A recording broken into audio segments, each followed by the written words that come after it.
Tere tulemast kuulama ja vaatama saadet Epitsentris. Nagu ikka, on tänagi saate sees väga kaalukad ja sisulised teemad. Nii on. Esialgu võtame ette arengud jälgimisühiskonna valdkonnas. Kahjuks on siin taas mitu olulist ja absurdimaigulist teemat, mida peame kommenteerima. Seejärel räägime ühest hiljutisest Riigikohtu otsusest, millega leiti, et kiirabitöötajate vallandamine koroonakriisi ajal selle tõttu, et nad end vaktsineerida ei soovinud, oli õiguspärane. Küsime, miks Riigikohtul mõned väga olulised faktid selles teemas märkamata jäid. Pärast seda vaatame osalt samuti koroonakriisile tagasi ja seda põhjusele, et teemaks tuleb laiemalt meditsiinivabadus. Räägime sellest Riigikokku jõudnud uue ja probleemse nakkushaiguste ennetamise ja tõrje seaduse ehk NETS-i kontekstis. Saatesse tuleb psühhiaater ja MTÜ Ühinenud Meedikud ja Teadlased juhatuse liige Pille Varman. Ma ei tea, kuidas arstkond vaikib või miks ta vaikib. Ma ei saa sellest aru. Et me ikkagi liigume selle totalitaarsuse suunas, et piirata isikuvabadusi ja täiustada kontrolli inimeste üle.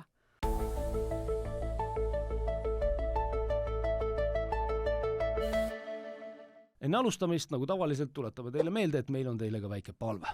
Palun tellige meie kanal, märkige saade meeldivaks ja jagage seda sotsiaalmeedias oma sõpradega.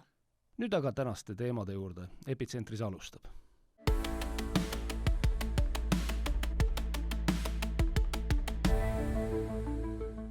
Võtame alustuseks teema, millest oleme tegelikult korduvalt siin saates rääkinud nii ise kui ka erinevate saatekülalistega, ehk meie ametkondade laiem soov kodanikke süstemaatiliselt jälgida.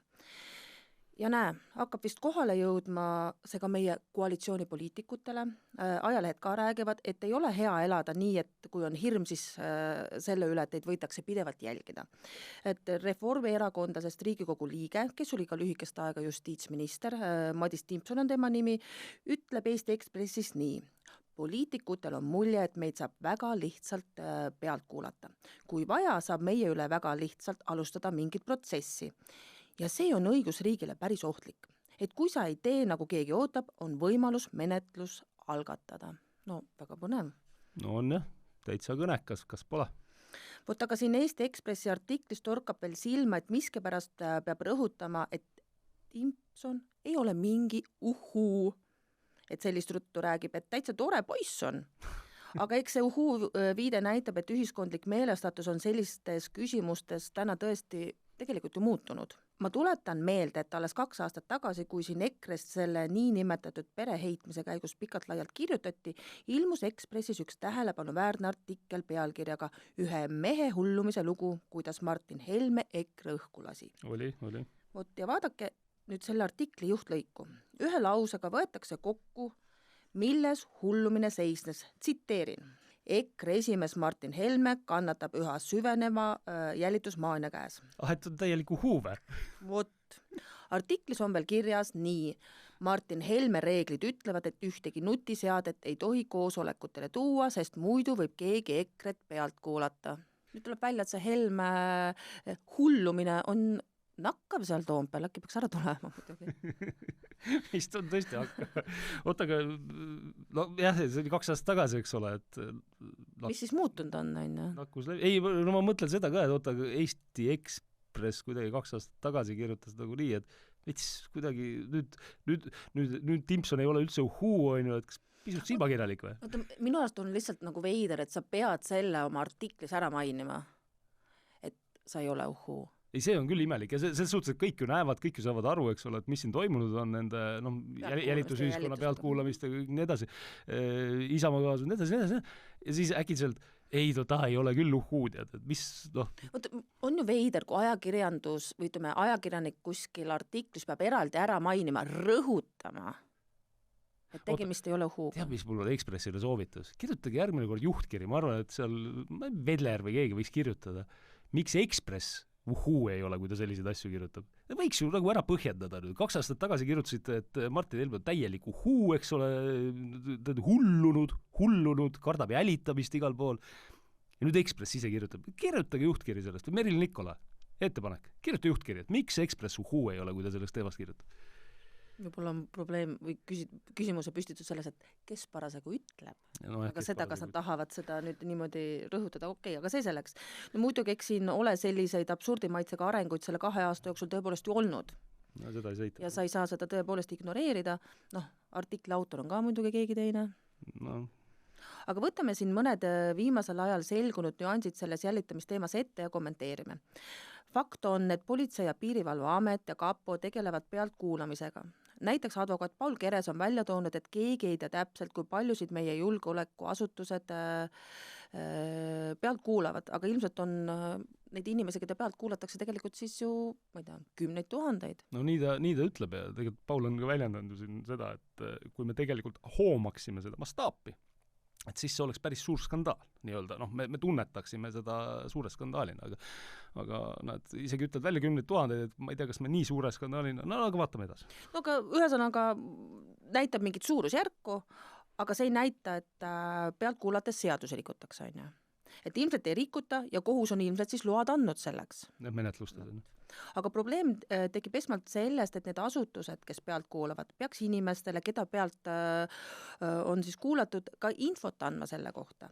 Näiteks olen helistanud ajakirjanikuna kellelegi, keda jälitatakse ja pealt kuulatakse mingi menetluse raames, mis mind tegelikult isegi ei puuduta, siis peaks tegelikult ju ka mulle teada andma, et on uurimine.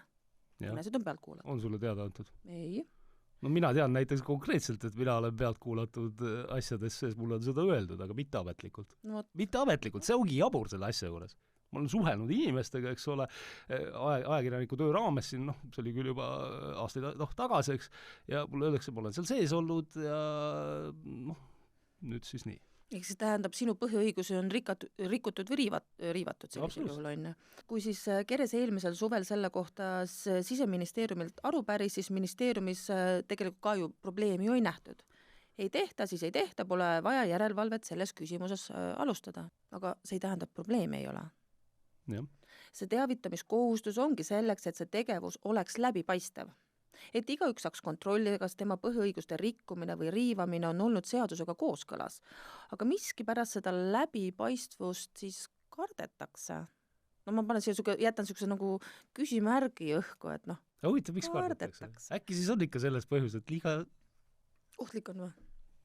Ma ei tea, siin ohuni jõuame. Liiga palju on äkki. Vaata, kui sa midagi kardad, kui sa läbipaistvust kardad, kui sa kardad midagi välja öelda, mis on nagu, nii nagu on, eks ole, või et kui sul näiteks ütled midagi välja, ja sul hakkab palga kohta öeldakse niimoodi, et kui sa ei taha oma palgaandmeid avaldada, et siis kas on liiga väike või liiga suur. Ehk siis, et kuidagi kahtepidi häbi, et kapo siis või politsei või kardavad siis, et on liiga vähe või liiga palju. Kumb siis?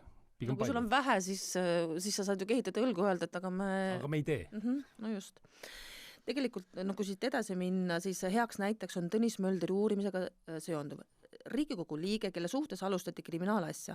Kasustuse järgi oli tal seal mingi endale raha kantimise skeem, kus ta on riigieelarves seda niinimetatud katuse raha lubanud mingile jahiseltsile ja sõlminud kokkuleppe, et saab sealt mingi osa rahast siis ise endale justkui tagasi. No tal mäletate ju hästi vastus, et keskkonnaministri kohalt kunagi tagasi, sest oli mingid hasartmängu asjad, ju ta siis, ühesõnaga, las kohus, aga ju mingi täitsa võimalik, et skeemitamine.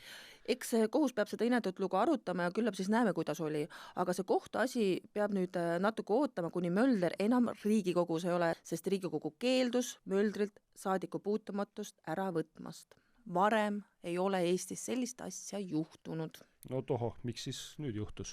Vot hea küsimus, miks ei võetud, et seal on sisuline probleem ka. Õiguskantsler, kes seda prokuratuuri palvet seal Riigikogus esindab, ei tea sisuliselt, mida ta esindab, kuna ta ei ole saanud toimikuga tutvuda. Seda toodi välja küll. Selle. Ja siis ka saadikud ei tea, mille üle nad hääletavad, kuna nemad ka ei ole saanud toimikuga tutvuda. Ja. Aga samas varem ei ole see probleemiks olnud, kuid nüüd siis oli. Ehk siis tegelik küsimus, nagu ka Riigikogu liige Raimond Kaljulaid siin selle sõnastas, see hääletus oli umbusaldusavaldus prokuratuurile. Toho. miks nad siis umbusaldavad.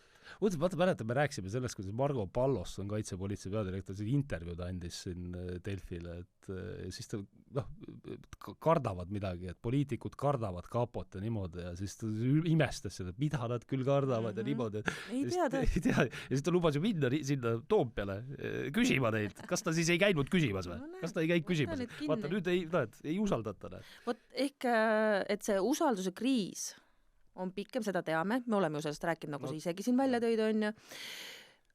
Kuid just pealt kuulamisega seoses oli see Mölderi asi oluline, ehk Kapo kuulas ju uurimise raames pealt Riigikogu liiget, kes suhtles ka teiste Riigikogu liikmetega. Aga mitte kedagi teistest Riigikogu liikmetest ei teavitatud sellest, et kuulatakse pealtkõnesid. Jah, kuigi selleks peaks nagu seaduse kohustus olema, et see teavitada. Võtta seda ma küsingi, et vabandust, mis mõttes ei teavitanud? Kuidas nii saab? Äkki siseminister Taro ikka kaalub selle järelevalve teostamist nüüd, et miks seda kohustust ei täidetud, et tõesti, Igor Taro võiks seda teha, on ju. No igal juhul tuleb kogu selle teema juures välja seesama, mis alati olukorras, kui jõuametid kriitikat saavad. Välja tuleb, et meid kritiseerides lõhute te usaldust meie vastu. See on lubamatu. Ja üleüldse, see kriitika on ohtlik.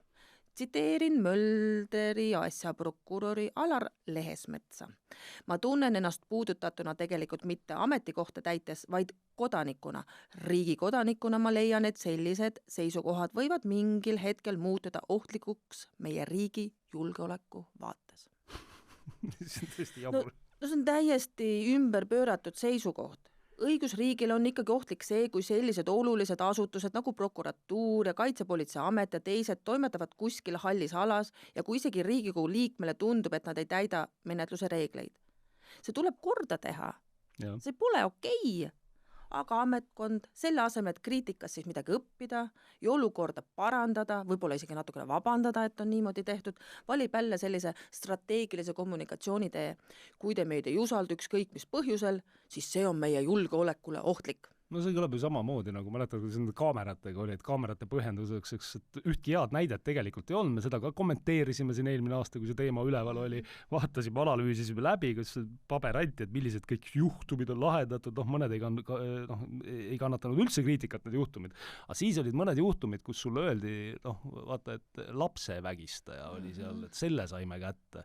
No ja kuule, kui lapsevägistaja, no siis võtke kõik minu põhiõigused ära, me tahame ju lapsevägi, kui ma ei ole nõus oma põhiõigusi ja vabadusi ära andma, eks ole, siis ma olen lapsevägistajate poolt. Vot see on see loogika, see on täpselt see sama loogika, eks ole, julgeolekul ohtlik. Kogu Riigikogu, kes nüüd vastu hääletas Mölderilt saadiku puutumusest äravõtmisele, umbusaldas seda nii-öelda siis prokuratuuri nagu Kaljulaid ja Mölder ise vist ka ütles.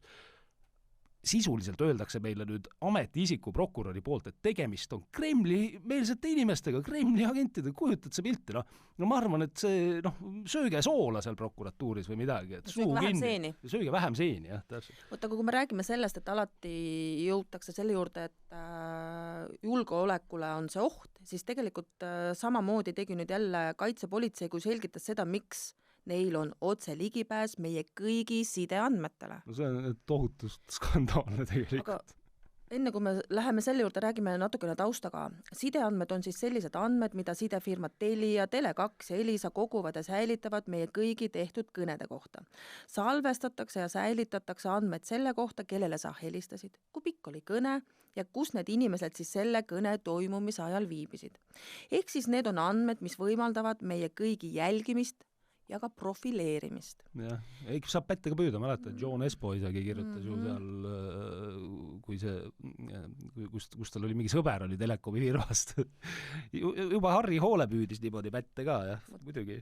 Vot neid sideandmeid on meie uurimisasutused oma uurimistes juba aastaid kasutanud, aga siin on selline väike nüanss, et nii tegelikult ei tohi teha. Euroopa kohus on juba aastaid tagasi öelnud, et see tegevus on õigusvastane. Samamoodi on Eesti Riigikohus juba 2021. aastal öelnud, et riik ei saa sidefirmadelt kogutud andmeid kuritegude uurimiseks niimoodi välja nõuda. No täpselt nii. See on jah pikk ja põhjalik teema olnud, sellest me oleme ka siin pikalt rääkisime eelmine aasta ka Kärginteriga, kui ta meil siin saates käis ja nii edasi, et ja suht nagu toima pannakse. suht tuima, midagi ei tehta. Aga riik on ka välja andnud mõned sellised segased sõnumid siin vahepeal, et prokuratuur lõpetas nende andmete kasutamise. Aga siiski fakt on, et tänane elektroonilise side seadus paneb sidefirmadele kohustuse neid andmeid koguda ja säilitada. Ja kuna nüüd riik ja seadusandja seda õigusvastast olukorda kuidagi lahendada ei ole tahtnud, siis nüüd otsustas sellega tegelema hakata Bigbanki omanik Parvel Pruunsild. Nagu teame, siis Pruunsild on siin pikalt uurimise all olnud, selles Tartu ERMi endise maja asjas mõisteti ta koos Tartu abilinnapea Priit Humalaga juba kohtus ka õigeks. Aga sealt uurimisest saadud andmetega pandi püsti see uus Isamaa uurimine, mis siin nüüd käib. Oleme neist uurimistest enne rääkinud, ei peatu sellel praegu, aga nüüd selle uurimiste käigus on Pruunsilt teada saanud, et Telia on kapole esitanud Pruunsilla sideandmeid. No vot, kujutad sa pilte nüüd. Aetakse mingit segast, mingit soga, mingit häma, et ei no me ei saa kohtus kasutada, prokuratuur ei kasuta, aga siis tegelikult ikkagi kasutatakse ja tehakse julmalt edasi. Täiesti, ma ütlen, see on nii skandaalne, mis siin tehtud on. Aga kuna see ei ole kooskõlas Euroopa kohtu ega meie enda kohtu seisukohtadega, andis Pruunsild Telia kohtusse nõudes 1 000 000 eurot. Ehk siis proovib seda kaudu sundida ka riiki lõpuks seadust korda tegema ja korrektselt käituma. Sest on ju esiteks kohtuotsused, et neid sideandmeid nõnda koguda ja välja nõuda uurimisasutus ei tohi, et neid ei tohi anda. No.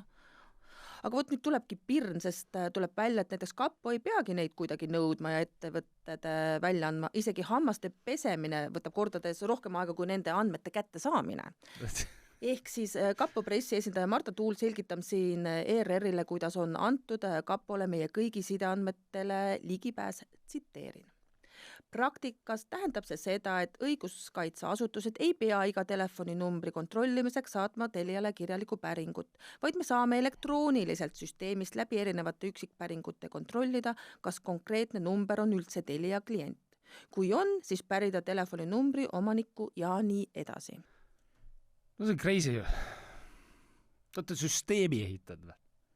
Ütleme, kui ma seda lugesin, tegelikult olin täiesti sõnatu. No ma kukkusin ka istule. No mina õnneks istusin enne. Et aga sa loed, sul lähevad, me oleme seda saates ju ennem ka rääkinud, käed vajuvad jõuetusest rippu ja see oli täpselt jälle sama hetk.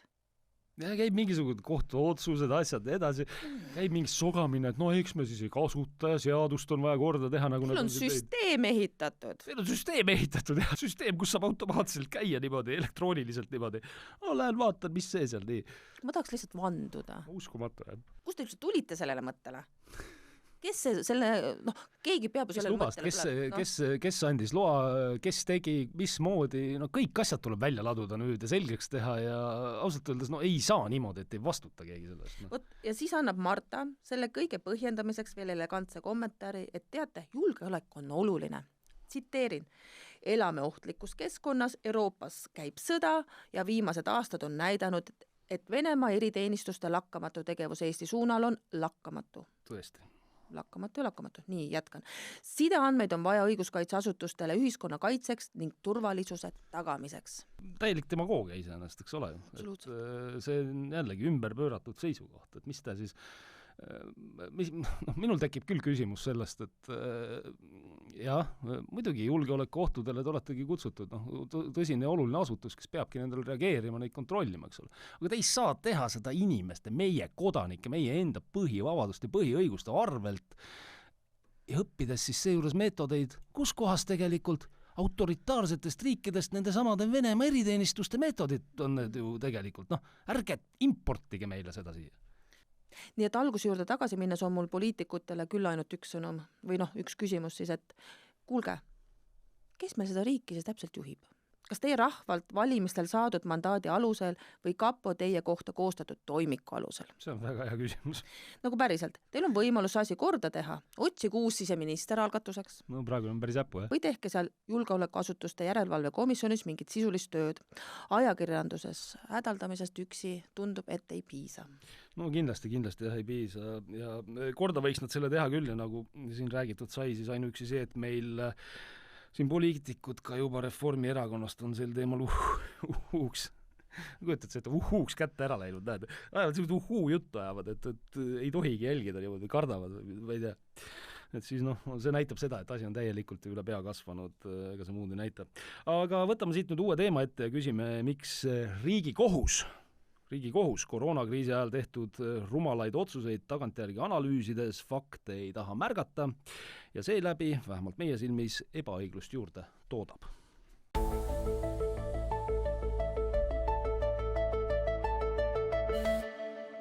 No kommenteerime nüüd siis siin mõni aeg tagasi Riigikohtust tulnud otsust, mis puudutas kiirabitöötajate vallandamist 2021. aastal põhjusel, et nad ei soovinud end koroonavaktsiiniga süstida lasta.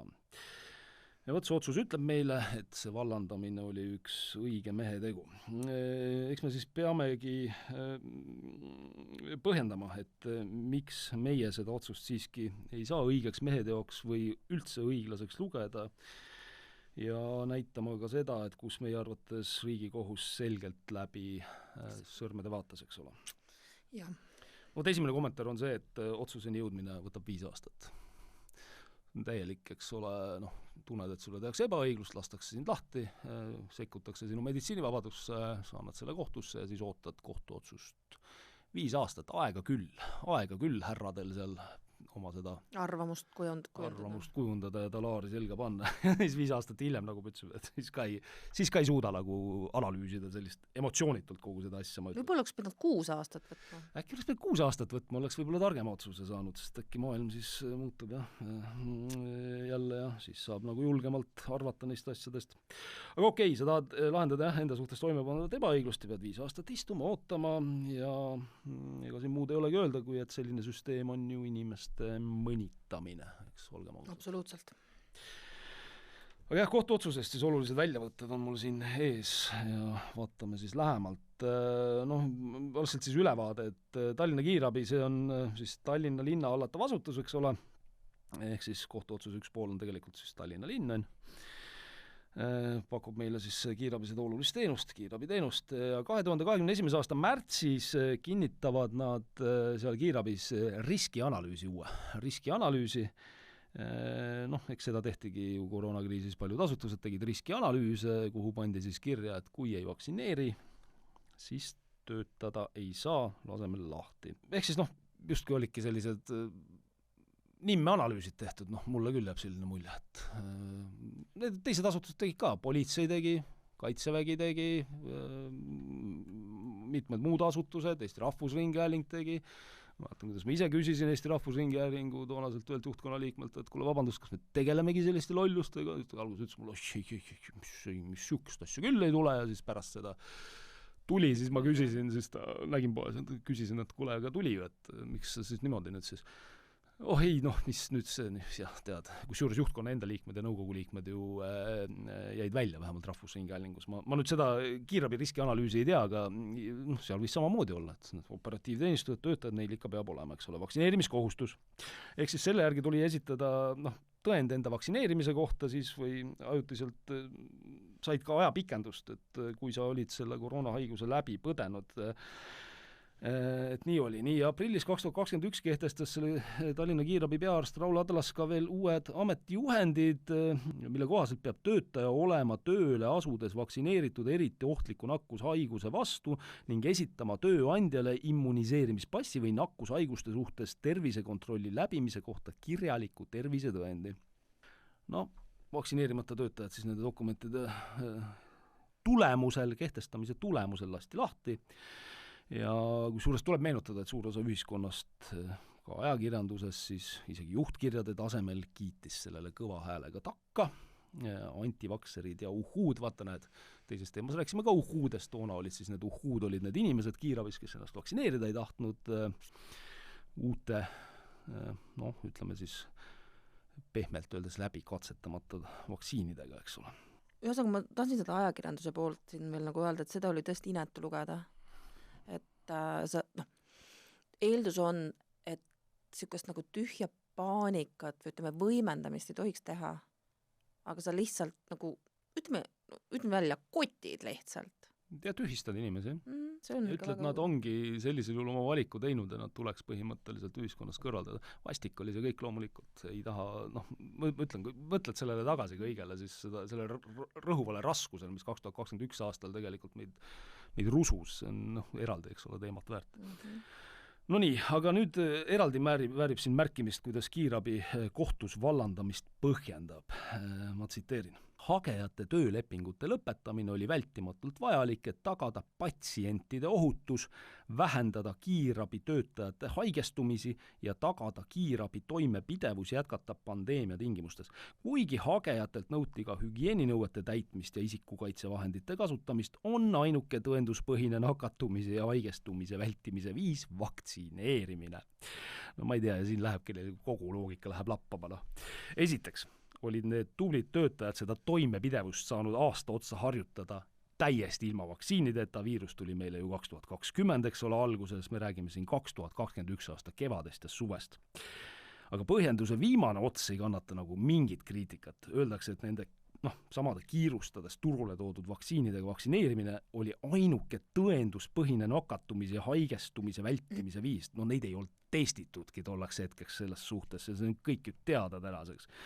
Loomulikult Tanel Kiik rääkis, Irja Lutsar rääkis, Kaja Kallas rääkis ja kõik need teised samal ajal, eks ole, et mingi karja immuunsust on vaja vaktsineerides saada. Siis kutsusid neid, ma ei tea, vaktsineerimisi tõendeid, eks ole, kui sa olid vaktsineeritud, siis said tõendeid kohvikusse minna lõpuks on ja tööl käia siis ka, et nakkusohutustõenditeks, et esitage meile nakkusohutustõendeid, aga see kõik oli ju läbinisti vale. Need vaktsiinid ei ole kunagi ära hoidnud nakatumist, nakkuse edasikandmist ei hoidnud ära, isegi haigestumist ei hoidnud ära. Ja teiste riikide andmetel teati seda hästi juba 2021. aastal, kes olid vaktsineerimise taseme poolest meist ees, eks ole, näiteks Island või Iisrael, kus vaktsineerimise tase oli kõrge. Ja siis samal ajal tuletame meelde, vaktsineeritud Eesti inimesed ka järjepanu ju nakatusid. Ei olnud nii, et ei nakatunud. Et see oli küll natuke hiljem, aga sotsiaalmeedias hakkas trendima ju mingi selline motiiv siin, kus kõik vaktsineeritud nakatunud kirjutasid, kuidas vaktsiin päästis neid hullemast. Mäletad seda? No see ongi hästi veider tõepoolest, et sa olid vaktsineeritud, mingi aja möödudes jäid koroonasse, tegid postitused, vaktsiin päästis hullemast, mina tean vähemalt ühte juhtu, kus see vaktsiin päästis hullemast, oli see, et ikkagi oli nagu haiglas, Yeah. Aga mis siis oleks juhtunud? No palun vabandust, aga see oleks võinud juhtuda sama leebelt või mis iganes, või sama raskelt, me ei tea seda, nemad need ka ei inimesed, tea. kes on läbi põdenud selle ilma vaktsineerimata, teavad seda, et kas see oli nii või teisid või kolmandat pidi ja ma ei tea, mina küll ei saaks, mina ei tea lihtsalt, kas vaktsiin päästis mind hullemast, sest ma ei ole vaktsineerinud. Kui mina mõtlen selle peale, ma mäletan, kui me rääkisime, kui me enam-vähem perega põdesime kõik ju samal ajal ja mina ütlesin, et ma ei tea, et pole top 5 saab, aga kopsupõletikust hullem ei olnud. No täpselt, et inimesed ongi individuaalsed. Et selles mõttes iga haigus on, ega me ei räägi sellest, et see haigus on tühine ja nii edasi.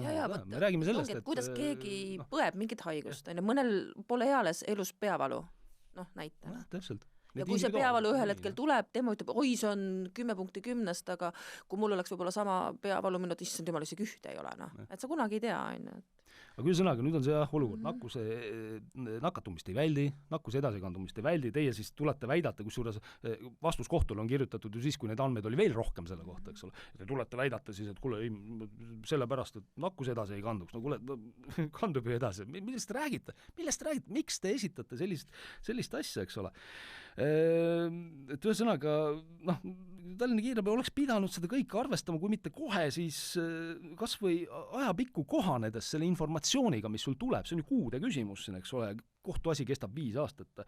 No nemad jätsid kõik jõusse, jätkasid maksumaksja raha eest, kusjuures maksumaksja raha eest käivad kohut. Ei ole niimoodi, et mul on siin see Raul Adlas võtab oma taskust selle ümbriku välja ja nüüd annab advokaadile, kõige kallim advokaadibüroo Eesti, Ellex Raidla esindab neid, eks ole. Ei, maksumaksja raha eest. Ellex Raidla esindas ju kõiki neid selliseid asju riigi poolt siis või avaliku sektori poolt, eks ole. Et ma ei tea, aasta tööandja tiitli, eks ole, võime välja anda siin 2021 aasta tööandja Tallinna Kiirabi, eks ole, läheb jagamisele politsei, kaitseväe ja ma ei tea, veel mõnedega siin, eks ole. Nii et see on nagu üks pool sellest, aga lisaks ma tahan veel ühe korrata, me oleme seda varem ka välja toonud, et tegelikult on ju fakt, et kui need Tallinna Kiirabi töötajad olid ise nooremapoolsed ja seda nad ju kindlasti ka olid, kui nad seal töötasid, et siis nemad ei saanud vaktsineerimisest kasu, sest nad ei olnud haiguse riskirühmas. Et COVID-19 haigusel on praegu ja on kogu aeg olnud väga selgelt piiritletav riskirühm, eelkõige siis eakamad inimesed. On ka nooremaid kaasuvate haigusega, aga vähe. Ja seda näitavad nagu selgelt uuringud kõige kvaliteetsemad uuringud, mis maailmas on tehtud. Stanfordi ülikooli epidemioloog John Ioannidis juhitud uuringus on välja arvutatud, et vanuserühmas 0–69, kogu see vanuserühm, keskmine, eks ole, vaktsineerimiseelne IFR ehk nakatumissuremuse suhtarv on 0,095%. Aga nüüd võtame sealt allapoole minnes on veel väiksem, näiteks vanuserühm 40–49, 0,035%. Ja nooremate seas, mida nooremaks lähed, seda väiksem oli. Ja vaatame, hindame neid numbreid, kas või tagant järele ja näeme, et kogu paanika oli täielikult põhjendamatu paanika. Et okei, see konkreetne uuring on jälle aastast 2022, aga see ei tähenda seda, et 2021 seda üldse ei teatud. Ka Ioannidis hoiatas tegelikult juba 2020 märtsis ülereageerimise eest ja ütles, et see keskmine suremuse määr on midagi, ütleme, gripiga võrreldavat või isegi madalam. Aga sellist mõistlikku arutelu ei olnud, eks ole, oli hüsteeria. Meil oli seal see Lutsari juhitud teadusnõukoda, midagi seal ei arutatud, aga nad ju väga hästi teadsid seda kõik, midagi teadsid. Aga samal ajal hoopis räägiti meile, et piiranguid on vaja hoida. On vaja piiranguid hoida ja siis on võimalikult palju vaja süstida, et siis kuidagi saame piiranguid lõdvendada ja siis lõpuks räägiti ju sellest, et ka lapsi kohustuslikus korras süstida, kuigi lastel ei olnud nagu mitte mingisugust matemaatilist kasu võimalik selles näha, et sama suhtarv vanuserühmas 0–19, kuulake nüüd, eks ole, 0,0003%. Ma ei tea, mis peaks juhtuma, eks ole. Ei ole võimalik, et muidugi võib juhtuda igasugu asju, aga ma ei tea, mis see kaasuv konditsioon peab olema, et sul siis lõppeb nagu kõige raskemini, eks ole. Ja võt veel üks oluline moment on ju see vaktsiinide ohutus ka, et me teame, et neil on mitmeid ohtlikke kõrvalmõjusid, südameprobleemid, trombid ja nii edasi, ka need võivad lõppeda surmaga ja ongi väga paljudel juhtudel lõppenud ja kõike seda muidugi eitati, naeruvääristati. Ehkki oleks ju ainult loogiline olla selliste uute toodete suhtes veidi ettevaatlik. Kusjuures meil oli Eestis samal ajal 2021 märtsis, siis oli nii nimetatud need eesliinitöötajad, tublid eesliinitöötajad, eks ole, laseme lahti, kui sa ei vaktsineeri. Neid ju vaktsineeriti eelisjärjekorras, eks ole, päästjad ja nii edasi. Ja 2021 märtsis, et kui Tallinna Kiirabi selle kohustuse sisse viis, et siis ju oli ka Eestis ühe päästetöötaja surmajuhtum, millest kirjutati ja isegi meie enda Ravimiamet tunnistas, et päästetöötaja surmas ei saa vaktsiini mõju välistada. Mis need inimesed nüüd siis tegema peavad, et nakatumist ära ei hoia, nakkuse edasikandumist ära ei hoia, viirus ise kujutab endast, eks ole, ohtu piiratud riskirühmale ja lisaks võivad vaktsiinil olla ka kõige raskemate tagajärgedega kõrvaltoimed. Oled nooremapoolne inimene siin, eks ole, või isegi alla 50, alla 60, mõtled, hindad neid riske, oled asjad selgeks teinud endale, et kuule, ma ei soovi, et sellest ei ole midagi kasu, sellest ei ole kasu ei töökeskkonna parandamine, mitte millestki, aga siis lastakse lahti. Siis loodad, et kuule, et äkki saame siis õigust, et pöördud kohtusse, et kuule, see on nii loogiline kõik, mis ma nagu räägin, vaadake seda asja, et äkki kohus suudab siis kuidagi nüüd rahulikult asjaolusid vaagida, suudab õiglase järelduse teha, et selline lootus on, eks ole. Ja tuleb öelda, et kohtu 2 esimest astet selles kaasuses suutsidki. Ehk esimese astme kohus tegi seda, mida võikski oodata, ta hindas asjaolusid tervemõistuslikult, vaatas, et Tallinna Kiirabi argumendid kriitikat ei kannata ja vallandatud töötajad saidki õiguse, mõisteti välja hüvitis. Maakohtu põhjendus näiteks on muuhulgas selline, et on üldteada, et koroonaviiruse kulg on enamikul juhtudel kerge ja tüsistusteta. Täpselt nii, nagu me rääksime siin. Et võid olla raskelt isegi haige ja sul on paha olla, aga gripist, ma ütlen, ammu enne koroonat on minul kõige raskem haigus on. Sa ütlesid ka, et kopsupõletikust ei saa nagu üle. Teadusuuringud näitavad seda, nii ongi. Ja siin on veel üks oluline lause siis maakohtu otsusest. On üldteada, et vaktsiinikuuri läbimine ei välista koroonaviirusesse nakatumist, haigestumist ja haiguse levitamist. Ka täitsa täpne, eks. Kohus on analüüsinud, õige järelduse teinud. Nii, mida teeb Tallinna Kiirabi? Kaebab otsuse edasi. Ja kelle rahast? Ikka meie rahast, loomulikult, kelle Eestis veel, eks ole. Aga ringkonnakohtus antakse siis õigus vallandatud töötajatele. Ehk siis otsuses asuti seisukohale, et vaktsineerimise kohustus, kui see on vajalik, peaks tulema seadusest, mitte mingist riskianalüüsist. Aga lisaks ütleb ringkonnakohus, et nende vaktsiinide teadaolevaid puudusi oleks pidanud arvestama, et siin viidatakse selles otsuses tõenditele Ameerika Ühendriikide Terviseametist, Maailma Terviseorganisatsioonist ja Euroopa Haiguste ja Ennetamise Tõrjekeskusest. Need tõendid pärinevad 2021. aasta märtsist ja aprillist juba ja seal on öeldud, et need vaktsiinid ei takista nakkuse edasikandumist, vaid hoiavad ära lihtsalt rasket haigestumist. No, raske haigestumine on, nagu me just vaatasime, piiratud riskirühma oht, aga mitte üldine oht, eks ole. Ja tsiteerin ringkonnakohut. Selle teabe tõttu ei oleks vaktsineerima kohustamine olnud proportsionaalne meede ka siis, kui vaktsineerimiskohustuse seadmiseks oleks olnud seaduslik alus. Jälle kõik hästi, eks ole, kohus on tagantjärele analüüsinud olukorda, andnud hinnangu, et võtnud faktid ja tundub nagu loogiline. Aga nüüd Riigikohus võttis need 2 alamastme otsust ja viskas need prügikasti. Ja minu arust on üpris kõnekas, kuidas sellisele tulemusele jõutakse. Esmalt öeldakse siin sellises, ma ütleks, normitehnilises ülevaates põhimõtteliselt seda, et kehtiv seadus sugugi ei välista, et võib kehtestada sellise vaktsiinisunni, ehk et alamastme seisukoht, et seadust oleks vaja selleks, ei ole nende hinnangul korrektne. Hea küll. Aga siis eriti kõnekad on minu arust siin põhjendused, miks antud juhul võis sellise sunni kehtestada sisuliselt, ehk et miks nende vaktsiinide efektiivsust ja ohutust puudutavad asjaolud ei olnud nagu tähtsad. Et see on päris hea, kuidas Riigikohus seda siin ühes kohas sõnastab. Riigikohtu üldkogu ei nõustu ringkonnakohtu põhjendamata ja vastuolulise järeldusega, et hagejaid vaktsineerima kohustamine oli ebaproportsionaalne meede. Vaadake, põhjendamata ja vastuoluline järeldus. Selline sõnastus eeldaks, et neil endal on mingid eriti head põhjendused siis olemas, mis kogu selle eelneva jutu, mida me siin rääkinud oleme, eks ole, ümber lükkavad.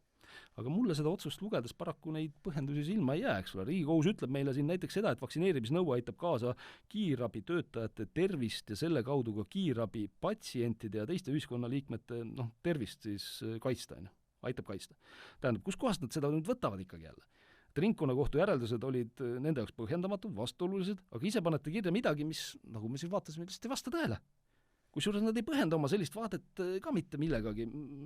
Ise just vaatasime, kui lihtne on tuvastada, et haigus ei olnud noorematele inimestele kunagi ohtlik ja vaktsiinid ei kaitsnud nakatumise ja nakkuse edasikandmise eest. Aga nemad kirjutavad, et ringkonnakohtu otsus on põhjendamatu ja vastuoluline, esitavad ise ilmselge vale väite ja jätavad selle kõik ka sisuliselt põhjendamata. Aga vaat nüüd kõige imelikum koht siit otsusest tuleb siit, ma tsiteerin. Riigikohus on koroonaviirust puudutavates asjades järjekindlalt viidanud vajadusele arvestada meetmete rakendamise ajal saadaval olnud teabega. Vaktsineerimisnõude põhjendatuse hindamisel tuleb silmas pidada nii nõude kehtestamise aegset epidemioloogilist olukorda kui ka vaktsiinide mõju kohta teada olnud teadusandmeid.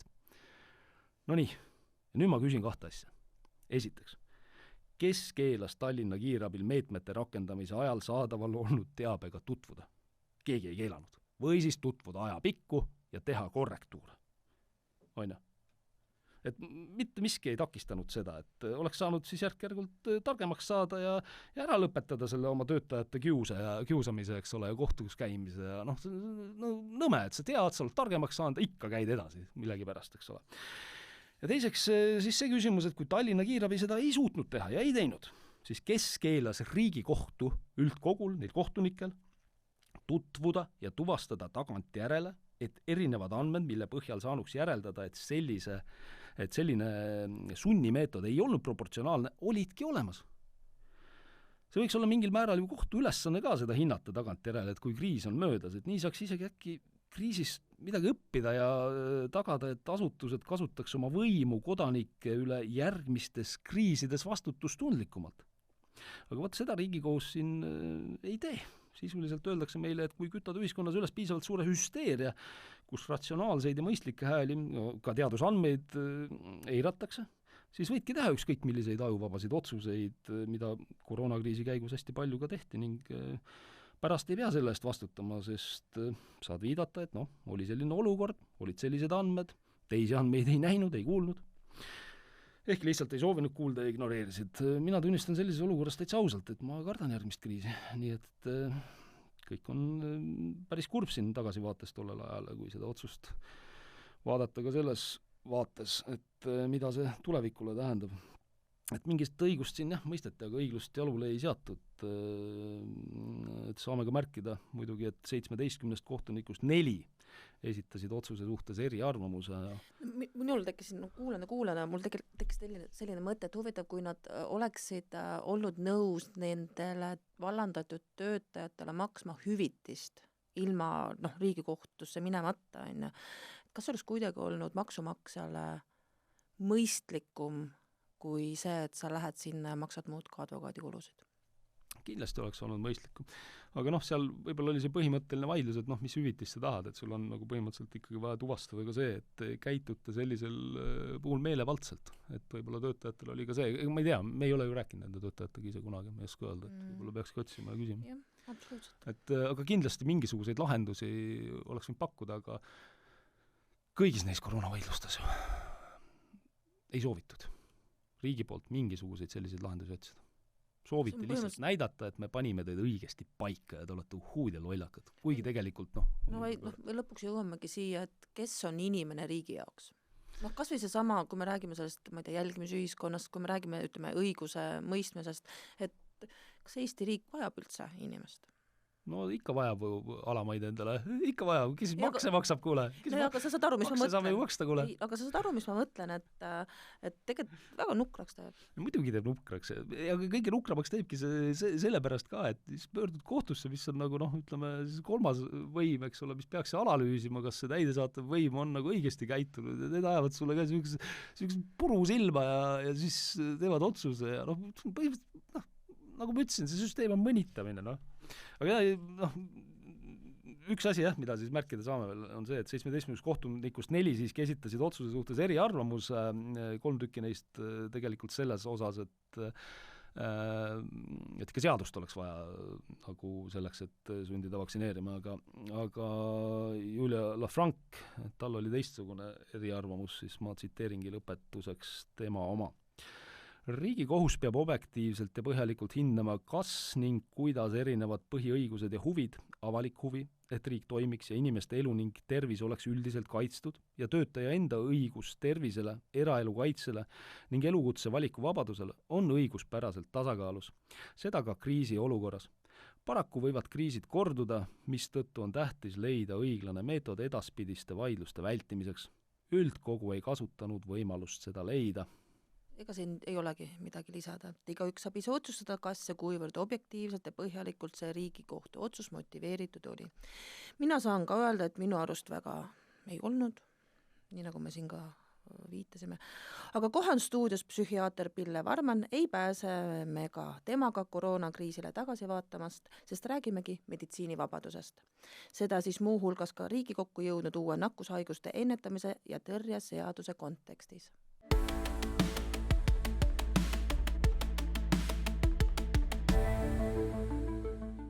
Ja nüüd ongi meil stuudios psühhiaater ja MTÜ Ühinenud Meedikud ja Teadlased juhatuse liige Pille Varman. Tere, Pille! Tervist! No me hakkame kohe rääkima Riigikogusse jõudnud uuest nakkushaigust ennetamise tõrje seadusest, mida siis soovitakse vastu võtta. Seda tuntakse ka NETS-i nime all ja ka üldiselt tegelikult vabadusest meditsiinis. Mõtlesime siin, et tegelikult võiks alustada, Pille, sinuga ju Carl Gustav Jungist. Ehk siis sa oled psühhiaater, ma tutvustan ma võib-olla räägin oma taustast natuke. Jaa, täpselt. Mul on mitu eriala, et ma olen töötanud sisehaiguste arstina 13 aastat ja olen töötanud haiglates. Ja siis ma läksin residentuuri, õppisin psühhiaatriks ja nüüd hiljem olen õppinud jungiaanlikuks analüütikuks, et sellena ma olen ka juba 2001. aastast töötanud 25 aastat. Et see on päris pikk aeg ja sellel aastal tähistan oma 40. tööjuubelit, et päris pikk aeg on ja erinevaid aeg on nähtud, erinevaid tuuli on kogetud, erinevaid muutusi on nähtud ja erinevaid trende, et mis on parasjagu nagu trendikas ja moes ja mis on täiesti nõu-nõu. Sa mõtled nagu just nagu meditsiinis niimoodi? Jaa, ikka meditsiinis jah, et on olnud erinevaid trendikaid aegu. Täpsusta võib-olla? No näiteks tuletan meelde 90ndate, arvan, et keskpaigas võib-olla ja teises pooles oli selline kampaania, ma ei tea, kas te mäletate, te olite siis väga noored, Plats puhtaks. Oli 90ndate alguses oli Plats puhtaks oli see, et haiglates lasti lahti kõik arstid, kes olid üle 50 aasta vanad, või siis nad tagandati juhtivarstide kohtadelt. et ülemarstideks said siis 28-aastased, 27-aastased, mõni aasta tagasi ülikooli lõpetanud noored kolleegid ja siis hakkas juhtuma. Et kuna neil ei olnud kogemust, neil ei olnud ka piisavalt teadmisi ja nad olid väga õnnelikud oma positsiooni ametikõrgenduse üle, siis liigne enesekindlus meditsiinis kunagi midagi head ei too. Sellepärast, et see on selline amet, ma ütlen, et kui midagi on püsivat, siis on see kahtlus ja see kahtlus on see, et aga kas sa oled teinud õigesti, äkki oleks võinud teha teistmoodi, äkki sa oled midagi valesti teinud või midagi tähelepanuta jätnud. Et see on tegelikult väga vajalik ja võib-olla teine tunne, mis on nii pika aja peale, 40 aasta peale püsiv, on see, et sa oled ikkagi väga loll. Et see ei kao kunagi, ma noorena arvasin, et töötan nii ja nii palju, õpin nii ja nii palju, et siis see kaob, ei see ei kao. Et vastupidi, et teadlikkumus oma ebapädevusest kasvab ja võib-olla see teadmisi tuleb muidugi, on tulnud juurde ja kogemust ka, aga võib-olla sa saad ikkagi aru, kui väike osa see on ja kui palju mõistatuslikku inimese toimimises, füüsilises, psüühilises toimimises on, mida sa võib-olla ei tea ja ei taba. Jah, aga ma vabandan, ma kohe tegin mingisuguse hüppe mingile poliitilisele teemale, Isamaa kampaania tuli meelde, see oli minu, ütleme, asi, millega see assotsieerus, aga loomulikult see oli võib-olla ikkagi see oli midagi muud, sellest nõukogude tagast vabaneda ja see idee, et okei, et need 50-aastased, 60-aastased arstid, et need kannavad midagi vanast ajast, mida me ei taha oma Eesti tervishoidu kaasa võtta. Võib-olla veidi isegi haakub selle mõttelaadiga äkki isegi, aga kuidas praegu on? Praegu ma ei oska öelda, sest ma olen 13 aastat erapraksises töötanud väga rahulikult, olles iseenda ülemus. Ma ütleks, et see on olnud väga meeldiv, et ma olen suhteliselt mõistlik ülemus endaga, ma saan enamasti kokkuleppele, aga just läksin riigimeditsiini tagasi sellel kuul, nii et praegu ma ei oskagi arvamust avaldada. No ma tahaks ühe asja siiski Carl Gustav Jungi kohta ära mainida, et nagu sa ütlesid, jah, mitukümmend aastat tegelenud sellega ja uurinud ja eestindanud Jungi. Seda ka, jah. Ja nüüd ilmuski, eks ole, eelmisel aastal tõlkes avaldati selline teos nagu Cambridge'i Jungi teejuht, mille sa siis tõlkisid, et millest seal räägitakse? No see on väga põhjalik käsiraamat on võib-olla isegi vähe öeldud, et see on ikkagi väga siuke hardcore teos, et millest ma arvan väga paljud inimesed ei saagi väga midagi aru, sest see on küllaltki keeruliselt kirjutatud. Seal on 15 erinevat autorit, kes on kõik analüütikud ja kuidas keegi siis kirjutab ja nii. Aga kui keegi tahab põhjalikku ülevaadet Jungi andlikust analüüsist, siis selle sealt raamatust saab. Ja tõlke väljakutsed oli hästi palju, sellepärast, et meil ei ole eestikeelset terminoloogiat. Tänu sellele raamatule me nüüd moodustasime terminoloogia komisjoni, et me hakkasime seda looma. Esimesed 20 terminit on juba läbi käidud sellel aastal ja töö jätkub. Palju neid termineid siis veel ees ootab? No kes seda teab, et eks neid tuleb ju ka kogu aeg juurde, et sadu tõenäoliselt. Aga küsiks siis selle järele, et lihtsustatud võib-olla nii, et kui vaadata meie seda tänast Eesti ühiskonna olukorda, seda vastandumist, mis meil on, siis kuidas Jung võiks seda analüüsida? Jungil oleks kindlasti selle kohta midagi öelda, see on täiesti kindel ja võib-olla on lihtsam mõista, kui ma selgitan kõigepealt üksikisiku näitel, sest kõik need asjad kehtivad ka kollektiivse psüühe kohta. Et kui mul on endal ainult üks õige seisukoht ja ma kõik seisukohad välistan, siis ma pean tegelikult oma psüühe lõhestama, ma pean sinna ehitama mingisuguse kaitse, et mina tean, kuidas asjad on ja kõik, mis on muu või teissugune, on vale. Ja sellega ma lõhestan enda psüühe ja teine asi, ma lõikan ära oma varju ja varjus on mul just väga palju agressiivsust võib-olla ja teisiti mõtlemist, kahtlusi võib-olla, just kui ma olen teadvelolekus, olen hästi kindel endas, siis varjus on hästi palju kahtlusi, et kõik selle vastandid on ju. Ja siis kaob mul võime ära kellegagi rääkida või dialoogi pidada, kes natukenegi arvab midagi muud moodi. ja seal on sellised tulemused nagu sildistamine, ma kohe panen sildi kaela, tema on, ma ei tea, EKRE toetaja või ta on reformimeelne või venemeelne, siis ma olen väga vihane, ma võib-olla sõiman ja interneti kommentaarides näeme seda, kuidas sõimatakse, ma ei tea, täiesti neutraalsete teemade peale inimesi, olen sallimatu, ma lihtsalt ei või sallida. Viimane selline sallimatuse avaldus minu kolleegi suust, kelle suust ma isegi ei oodanud seda, vestlesime neutraalsel teemal ja ta ütles ühe inimese kohta, et ma ei või teda taluda, et tal on sellised vaated. Noh. Et siis kaob ära võimalus tegelikult vabaks aruteluks, vabaks dialoogiks, sellepärast, et kui ma ise ka ei tea, mida ma arvan, kuidas ma saaksin sellest aru, kui ma ei saa vabalt mõelda. Ja parem oleks, kui ma saaks kellegagi vabalt mõtteid vahetada ja keegi teine pegeldab mulle vastu, ütleb, et kuule, et kas sa selle peale oled mõelnud. Ja me räägime omavahel, et see aitab mul tegelikult endal aru saada, millest ma mõtlen. Aga kui on ainult üks tõde, et tuletame meelde ajaloo mitte kõige ilusamaid näiteid, et kui me leiame, et näiteks juutidel on midagi väga valesti ja need tuleb hävitada, et siis see viib meid selliste väga ekstremistlike vaadete juurde. Tegelikult selline kaitsemehhanism. Projektsioonid, nemad on sellised ja sellised, minul on kõik hästi, ma ei eksi kunagi ja mul on kõik õigesti.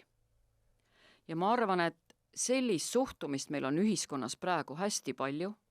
Selle tulemuseks on see, me ei saa rääkida. Nagu mõned inimesed ütlevad, mul ei ole vaja seda lugeda, teate. Ma tean, mis seal kirjutatakse.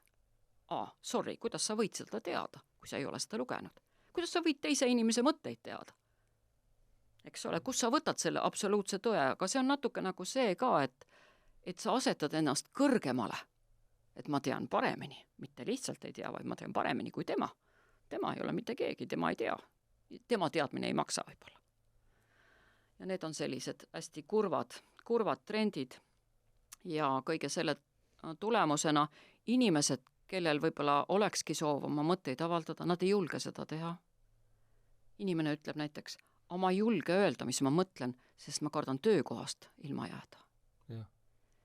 Või siis, et ma kardan oma sõpradest ilma jääda, ma tean, et ma saan kohe nagu vastu pead, et ma ei räägi nendele. Ja selle tagajärel kaob turvatunne, et mul ei ole mingit turvalisust, mul on niisugune tunne, et oht võib minu enda inimeste poolt või minu kolleegide poolt ähvardada ja ma ei tunne ennast hästi tegelikult. Ma lähen sellega õhtul koju ja mis ma selle tundega siis teen, kuidas ma sellega toime tulen, kas ma oma peres saan rääkida näiteks? Me kardame seda väljaheitmist sellest grupist. Absoluutselt, ja see on selline arhailine hirm, et kui inimesed veel karjas elasid ja lõkke ümber, siis tegelikult väljaheitmine karjast võldus surmaga.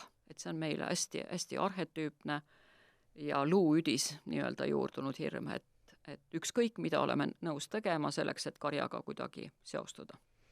Ega see ilmselt on ju kogu aeg olnud need olukorrad, aga mulle nagu tundub, et see on nagu hästi palju võimendunud viimastel aastatel. Või kas me paneme ise siis lihtsalt rohkem tähele seda või? Ma arvan, et ei. Ma arvan, et midagi, mis koroonaepideemia ajal toimus, et siis see algas väga selgelt ja see oli väga kollektiivne, sellepärast, et inimesed mõistsid hukka, et ohustate teisi inimesi, tõrjuti reaalselt, ma ei tea, sünnipäevalaudadest keegi aeti ära, oli selliseid valusaid olukordi ja siis see sai alguse, aga see ei ole mööda läinud. Et tegelikult see elab inimeste seas edasi, kuigi epideemia on ammu möödas. Meil on trauma. Meil on trauma ja me eitame seda. Võib-olla just, et me jõuamegi siin parandamise ja ravi juurde, et võib-olla esimene eeldus on, et tunnistada endale, et ma ei teadnud piisavalt, ma eksisin. Aga kui seda ei toimu, et ma tegin midagi valesti, vaid vastupidi on see enese õigustamine, aga mina olen kõik õigesti teinud, no kõik, ja lihtsalt vaatan mööda nendest andmetest, mis räägivad mis ei kinnita minu seisukohta. Vaatan mööda, siis mul ei ole vaja vabandada. Ja kui keegi, kes on otsuseid teinud, ei vabanda, siis see tekitab inimestel usalduse kriisi, et nad ei saa selliseid inimesi enam usaldada, sest väga paljud inimesed tunnetavad tõde tegelikult ja neil on väga-väga valus. Ja. no ma mõtlen seda, me just enne ka siin viitasime rääkisime sellest Riigikohtu otsusest, mis see viimane tuli, kus siis kiirabitöötajad, kes ei soovinud ennast 2021. aastal vaktsineerida, lasti lahti. Riigikohus 5 aastat võttis neil aega, eks ole. See oli väga pikk protsess siis. Pikk protsess, inimesed oma õiguste kaitseks, eks ole. Väga suur tahtmine on Eestis, eks ole, kõigil kohtusse minna oma õiguste kaitseks, kui nii pikad ja põhjalikud protsessid käivad muidugi. Ja sisuliselt tehti nagu otsus selle pinnalt, et kõik oli õige, kuna toona öeldi, et kõik oli õige. Ei mingit analüüsi, see mõttes, et see ongi see, millest sa nagu natuke rääkisid, et ma pärast, kas ma saan tunnistada, et ma eksisin või ei eksin, isegi meil tegelikult kõrgem kohus justkui, nemad vaatavad küll normi tehniliselt suhteliselt seda asja, aga ütleme siis inimesed, kes otsuste juures olid, on siiamaani otsuste juures, paljud neist otsustajad ei suuda öelda, et kuulge, ega võib-olla me seda või teist tegime, midagi on öeldud, koolid panime võib-olla natuke valesti kinni, et võib-olla koolid oleks pidanud lahti, aga kõik see põhiline küsimus, see, kuidas inimesi sunniti, eks ole, töökohtade kaudu, et sellega oli kõik hästi. No just, ja mäletame ka neid narratiive, sellist hirmutamist ja alandamist ja mõnitamist, mida tegid ka võimu juures olevad inimesed, kuidas nad ütlesid inimeste kohta, kes mõtlesid teistmoodi. Ja mõned neist on käinud ka praegu vestlussaadetes sõna võtmas ja on öelnud, et seal ei olnud midagi imelikku. Et inimeste õiglustunne, ma arvan, sai riivatud. Et paljud inimesed said haiget ja see on nende südames, nad ei saa seda võib-olla väljendada. Ja ka usaldus on kadunud. Ma ei tea, kuidas see väljendub valimiste päeval või selles, et tegelikult eelmise aasta trend juba on, et inimesed kolivad Eestist ära ja mul on isiklikult selle pärast väga suur mure. Sest et kes meile siia jääb ja lastega pered ja lähevad parimast tööeas inimesed ära, miks, ma ei tea, on ju. Võib-olla see sõjahirm on siin üks põhjustest, aga võib-olla on ka muid põhjusi. Ja võib-olla me saame midagi parandada, et meil oleks siin parem olla. Ei kindlasti sellist ühiskondlikku sidusust või midagi, millest räägid väga õige. Ma mõtlen, kas see teine pool, kes võiks öelda, et kuule, et võib-olla läks nagu liiale, mis seal nagu toimub, nagu ütleme siis inimesele, ma saan nagu niimoodi aru sellest, et sellest ei saa lahti lasta, sest et isegi kui sa tunnistad midagi valesti tehtud, siis kuidas sa saad oma ekslikkust tunnistada või mingi selline mõtte konstruktsioon tekib. See eeldab teatud sellist, kuidas ma ütlen, mehisust või tugevust või et eriti kui see on suuremastaabiline eksimus, on ju, mõelge. Näiteks, et kui mina olen arst ja ma olen teinud midagi, mis põhjustab inimese surma näiteks, siis ma ütlen, et ma pean sellega eluaeg elama, et see on väga raske koorem. Või olen teinud midagi, mille pärast inimene on haigeks jäänud, ka see on väga raske koorem tegelikult, ma ei taha ju teistele halba teha. Ja tegelikult ma võtangi ette siin, ma võtsin kaasa tegelikult Hippokratese vande, see on mul siin kuskil, kus tegelikult arst peab ülikooli lõpetades tõotama, et ma nüüd tsiteerin siit, mina tõotan anda korraldusi ainult haige kasuks vastavalt oma võimetele ja arusaamisele. Ma tahan neid säästa kahjust ja ebaõiglusest. Mina tõotan mitte kellelegi anda surmavat ravimit, kui mind ka seda teha palutaks. Samuti luban, et mina ei anna ka selle kohast nõu. Igasse majja tahan ma sisse astuda haigele kasu toomiseks ja hoiduda kõigest ebaseaduslikust, eriti haige kahjustamisest. Et tegelikult me oleme kõik seda tõotanud ja vaata, kuidas ma ütlen, tõotus iseendale, tõotus ka ühiskonnale on ju sellest kinni pidada. Kuidas see, mis juhtus, paistab selle vande valguses siis? Kas see läheb sellega vastuollu või ei ole üldse kooskõlas sellega? Et see on minu suur küsimus, on ju. Ja miks ma täna siia tulin ja muidugi ma usun, et võib-olla mind tabab paljude kolleegide hukkamõist pärast seda, kui ma siin esinen, aga ma arvan, et iseendaga vastuolus elamine oleks minule väga palju raskem ja sellega ma tuleksin väga palju halvemini toime. Tahakski siin juures küsida nüüd seda, et tõid ise ka välja, et võib-olla tabab kolleegide ma ei tea, hukkamõist, aga kui sa suhted meditsiinivaldkonna erinevate inimestega, kas sa oled tähele pannud, et kuidagi nemad tunnistavad oma ekslikkust või on keegi nagu öelnud, et teate, me tegime valesti, me oleks pidanud teistmoodi käituma? Võib-olla seda öeldakse sellistes isiklikes vestlustes, aga mitte sellistes avalikes kollegiaalsetes vestlustes, et ma arvan, neid inimesi siiski on. Ma arvan, et mul on ka arstist patsiente ja nendega me oleme küll väga avameelselt vestelnud ja esimesed paar aastat ma vaikisin nagu haud, sellepärast et mul ei ole õigust mingit teemat tõsta, kui patsient seda ei tõsta, aga kui inimesed hakkasid ise rääkima, siis ma muidugi rääkisin nendega kaasa ja nad on öelnud, et tegelikult ma tegin selle ainult sellepärast, ütles mulle arstist patsient, et mul on vaja mõned korrad aastas nagu välisreisidel käia, et mul muud põhjust selleks ei olnud, et tegelikult ma ei uskunud sellesse algust peale. See puudutab siis nüüd neid vaktsiine, jah. Ja. See on ju uskumatu. Seda on uskumatu tegelikult arsti suust kuulata, aga see võib-olla näide, kui kergelt võib-olla ka arstid võib-olla tegid selle otsuse või enda suhtes ja võib-olla ka teiste suhtes sama kergelt siis. Ja pärast nad tunnistasid, et jah, et see ikka üks hea ja õige asi ei olnud, aga see on juba tehtud. No ma kuulen ja minul tekib tunne, et see on üks, ongi täpselt nagu ütlesid, see on nagu üks rõhuv raskus tegelikult sellise vabalt hingava ühiskonna peal see sama asi, et see kõik on nii läbi rääkimata jäänud. Läbi rääkimata. No see on kõige hullem asi võib-olla. Et mis siis aitaks, et nagu ma ütlesin, oma ekslikkuse tunnistamine, võib-olla see avatus, et sa saad aru, et kõik inimesed ei ole sinu koopiad, et maailmas on väga erinevaid inimesi ja neil on väga erinevad arvamused ja sa oled valmis neid kuulama. Et sa oled avatud, et okei, et keegi arvab teistmoodi, et ma kuulan ta ära. See on võib-olla esimene samm, võib-olla selle leppimise või parandamise poole. Ja kui ma mõtlen näiteks selle vabandamise peale, mul tuleb meelde tegelikult Inglise valitsuse vabandus inimeste ees, et nad peale koroonapandeemia lõppu vabandasid kõikide inimeste ees, kõikide nende sulgemiste ja asjade üle eest, mis nad tegid sellel perioodil.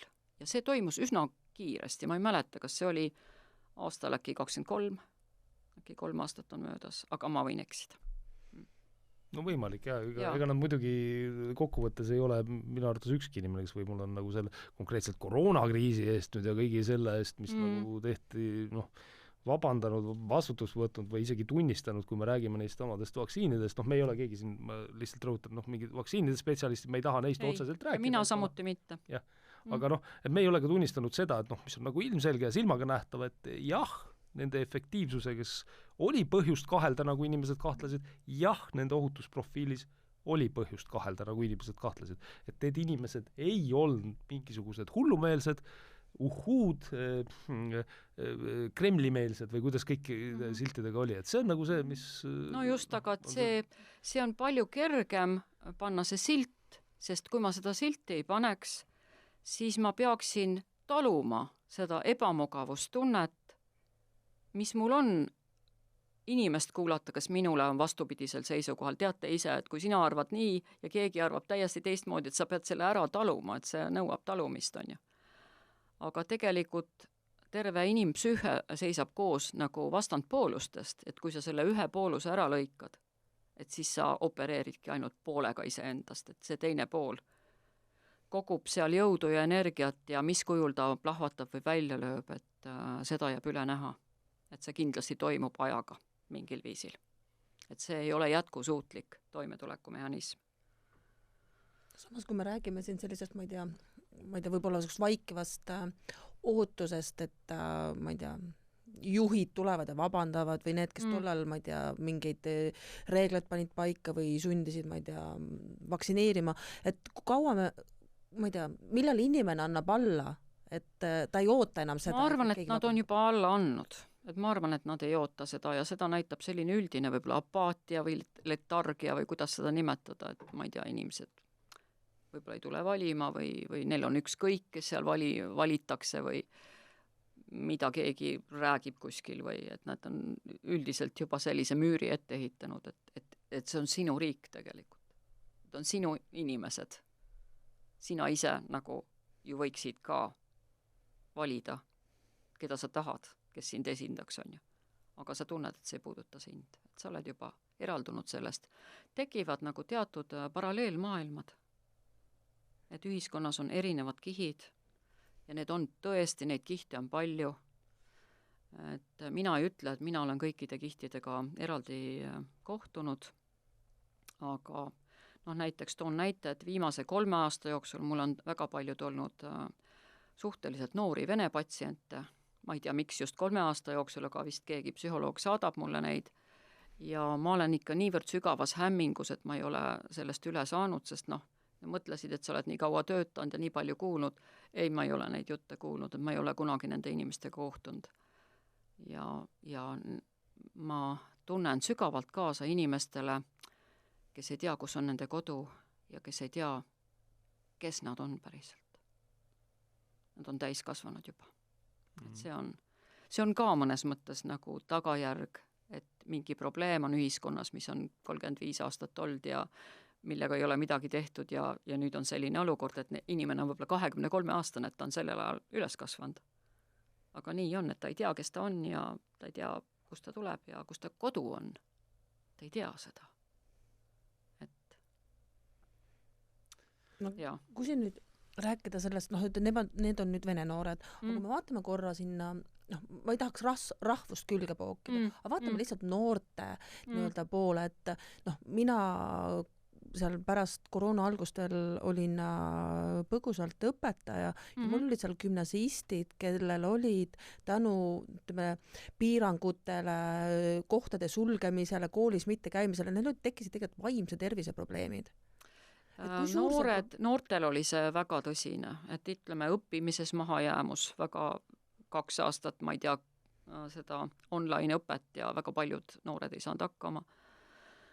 Siis oluliste suhete kaotus, et kui vanematega ei ole head kontakti, siis sõbrad on number 1, kui sa oled, ma ei tea, 15 või 14 ja sa enam ei saa nendega kokku, et sa lihtsalt vajud ära, et ainult see online suhtlus jääb, eks ole, aga see ei kompenseeri seda. Ja võib-olla see hirm ja selline ebakindlus ja mis oli õhus, et võib-olla see ka nagu ikkagi veelgi mõjutas seda vaimset tervist omakorda, et kindlasti need paljud noored reageerisid väga-väga valulikult sellele, palju tugevamalt kui täiskasvanud. Ja meil ei ole ju Eestis, ma olen Suurbritanniat jälginud, seal ikka tehakse uuringuid selle kohta, et vaadata, jälgida olukorda. Ma ütlen, meil Eestis, üks uuring oli Terviseametil, kus siis pealkirja tasemel umbes öeldigi, et uudis tehti pealkirja tasemel, et võib-olla võtame nii palju omaks, et kooli ei oleks pidanud sulgema, aga miks? Miks? Mitte sellepärast, et see on logistiliselt ebamugav, vaid just sellepärast, mida teisi ütles. Või mida sa räägid, et just sellepärast, et mis need tagajärjed on. Inimesed on endasse tõmbunud, mis iganes. Ja me ju teame, et noored ei olnud väga ohustatud selle haiguse poole üldse. See kõik oli nagu, ma ei tea, vanemate inimeste kaitse nimel nagu tehtud. Jah, et kuidas see üleskutsul, et vaktsineeri ennast, et mitte tappa oma vanavanemaid seal umbes. Midagi taolist. Või nakatada enne.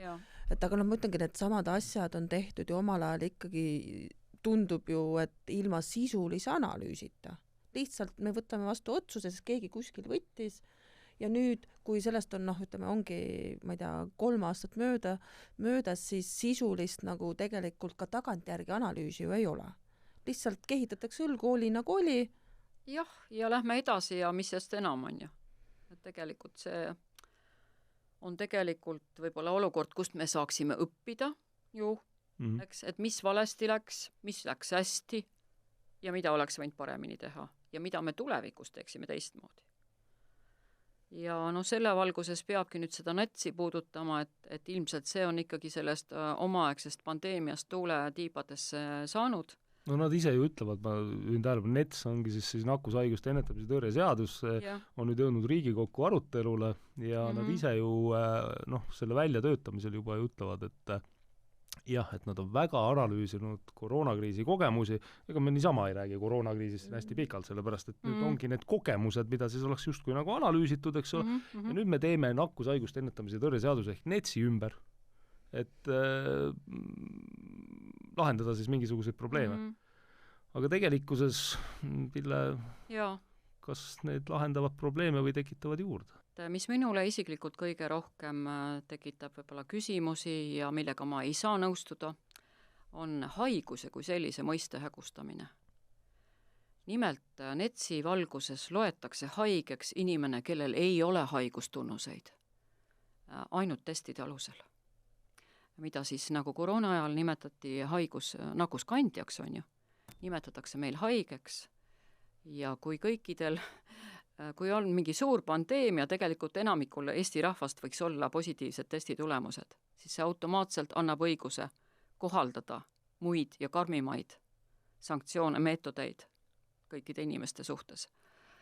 Et minu jaoks haigus ja just nimelt Hippokratese vande valguses on ikkagi midagi, mis paneb inimese kannatama ja millega ta pöördub abi saamiseks. Et seda me peame haiguseks, aga see ei ole mingi testi tulemus, ei saa olla haigus ja see pole kunagi seda olnud. Minu arust see on lihtsalt, ma ei tea, kuidas arstkond vaikib või miks ta vaikib.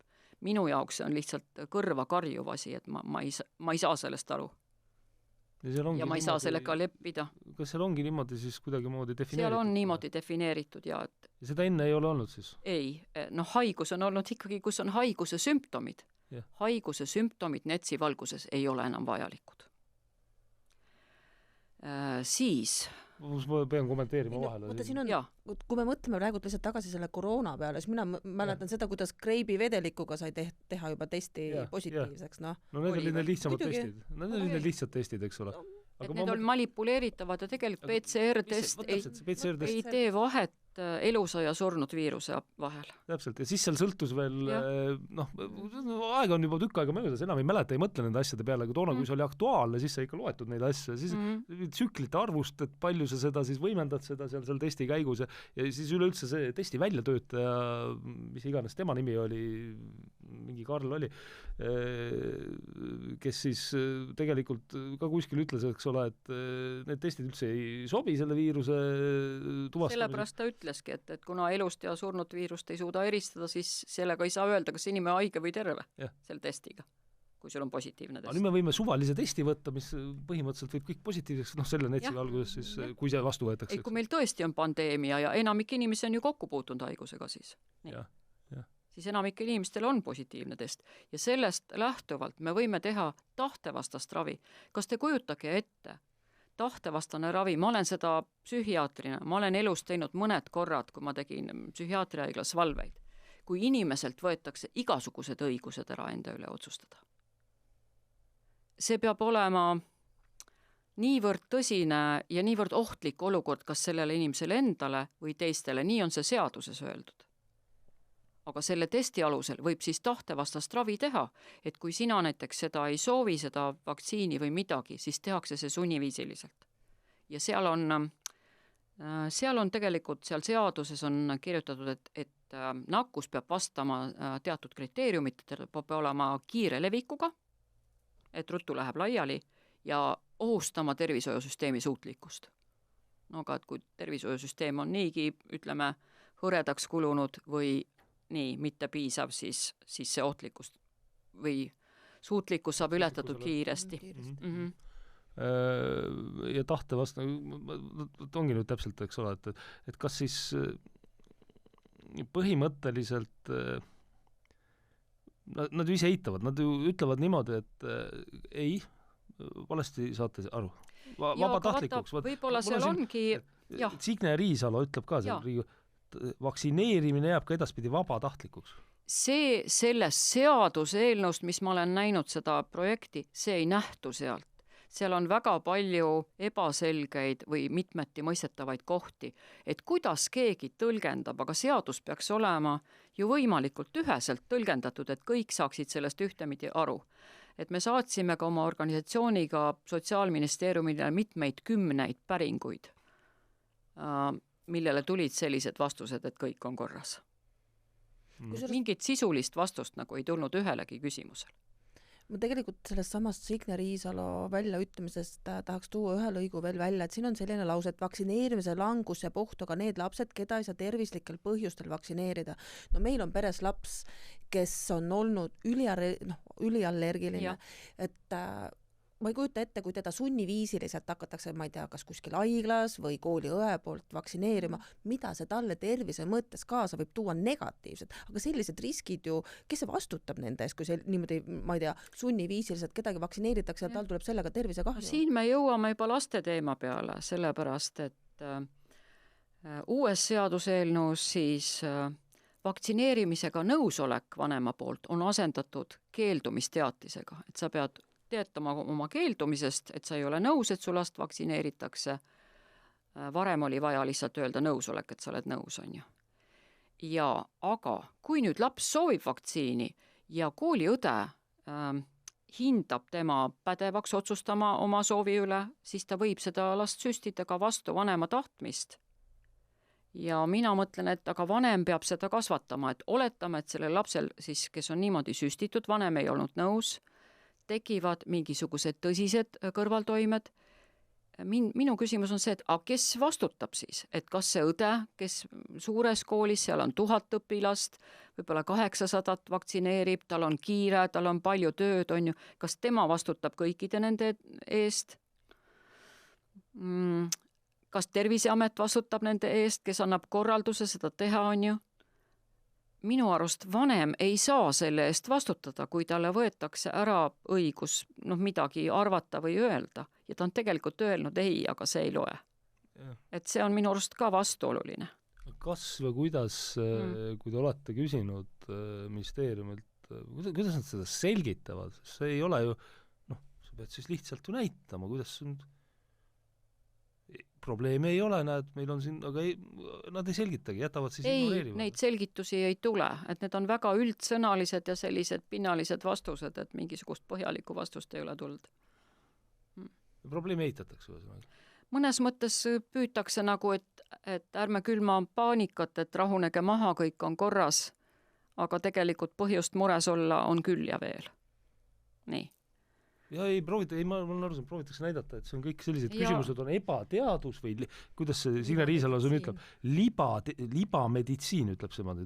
Ühelt poolt peame jõuliselt vastu astuma vaktsiini vastasele hirmutamisele ning libameditsiini levitamisele. Ja nüüd ma mõtlengi, et kuulajad võivad ka kaasa mõelda, et oot, lapsele, küsida, eks ole, et kui kooliõde teeb lapsele vaktsiini, ma olen keeldunud, küsin, kes vastutab, kas see on nüüd libameditsiin või on see vaktsiini vastu? Mina mõtlen nii, et küsida on nagu kodaniku kohus, kes tahab ju seadust täita ja ta tahab ju aru saada sellest seadusest, mida see tähendab, millised tagajärjed see kaasa toob ja kas ma saan seda täita.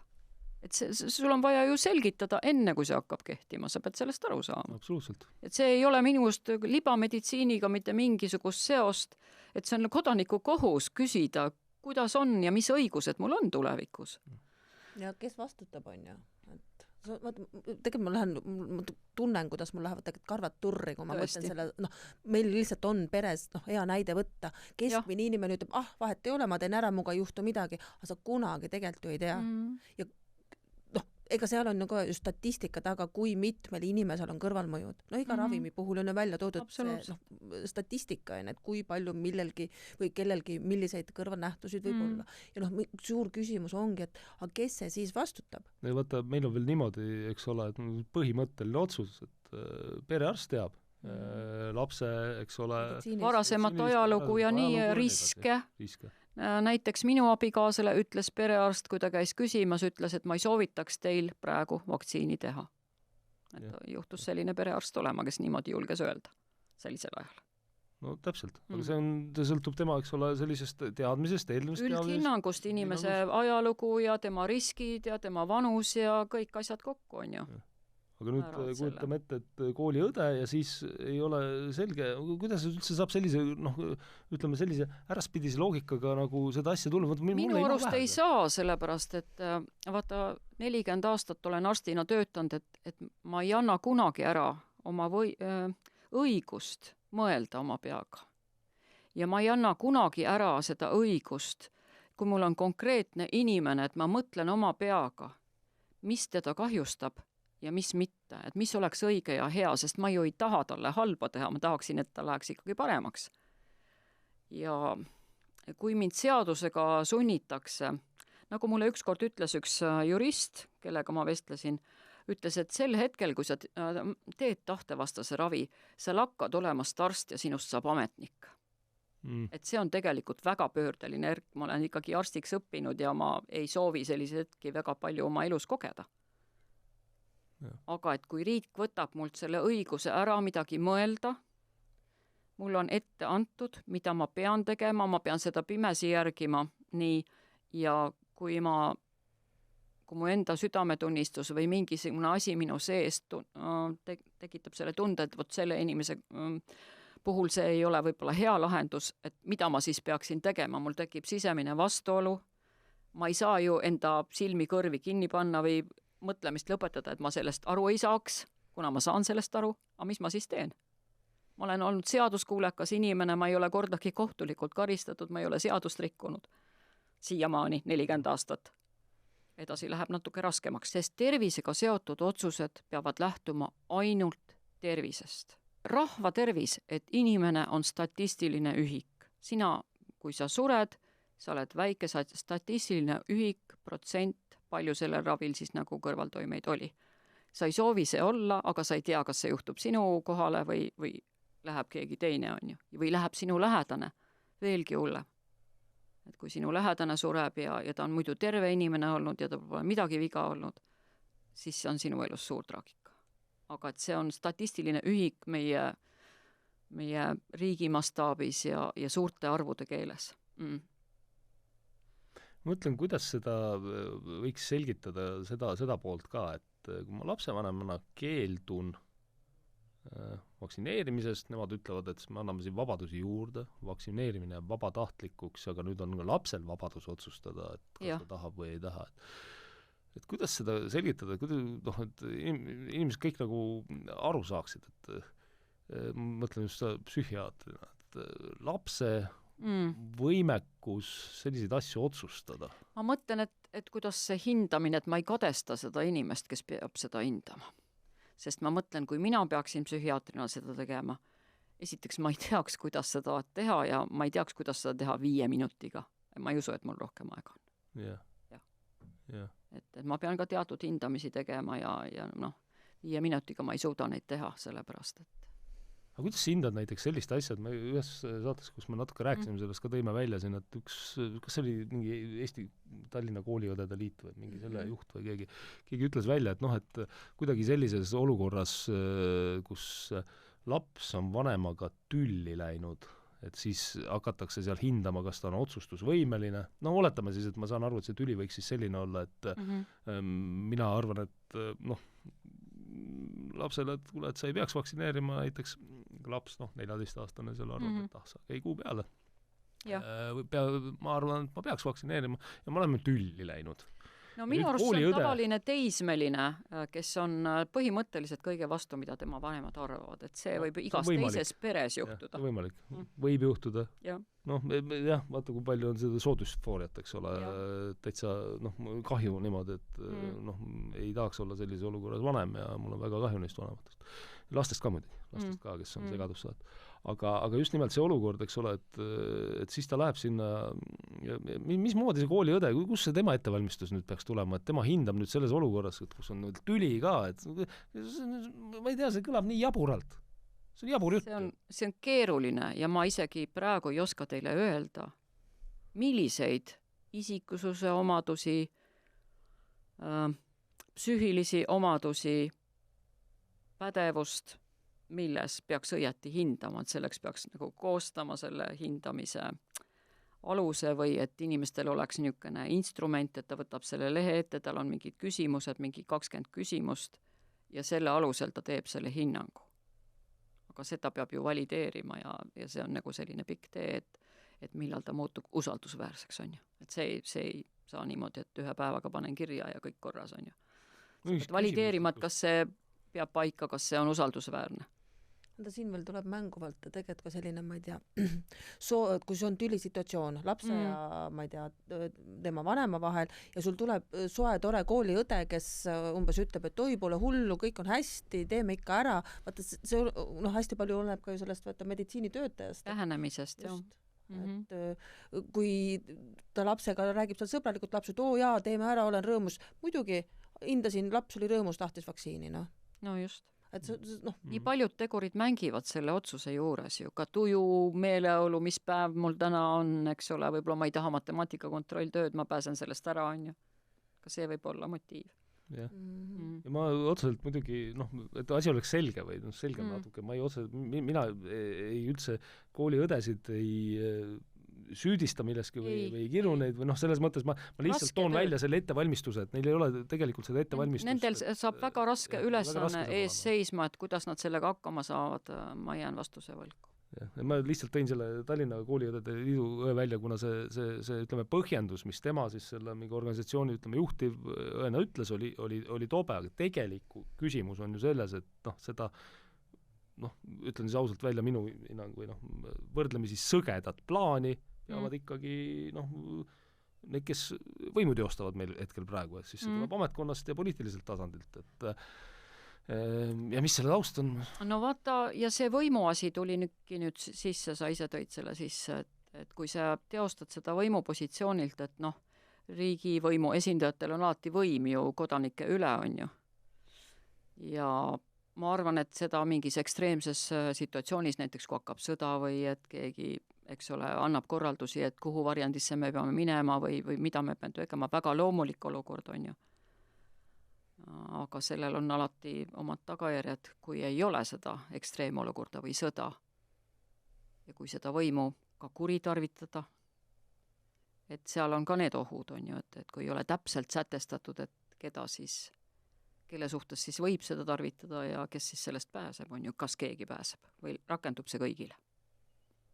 No kui tulegi korra tagasi NETS-i selle poole juurde, et mis see kuidas seda siis tõlgendama peab seda seadust eelnõu nüüd, et kas see, kui meil tekib pandeemia ja on vajalik, tundub kellelegi, et siis rakendub justkui kõigile, et me kõik peame medikamente ehk siis vaktsineerima või? Ongi selline tõlgendus võimalus siis või? No seal on ju välja toodud ka trahvid, seal on